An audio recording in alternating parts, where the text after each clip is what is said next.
En moins de 2 minutes, je t'apprends pourquoi la dysphorie de genre n'est pas un critère pour être trans.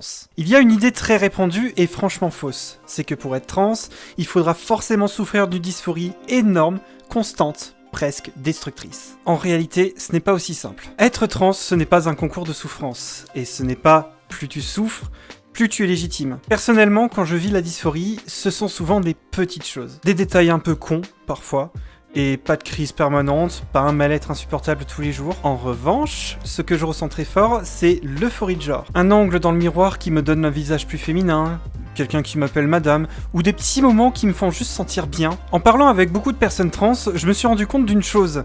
Certaines n'ont pas de dysphorie marquée, et pourtant, elles sont trans.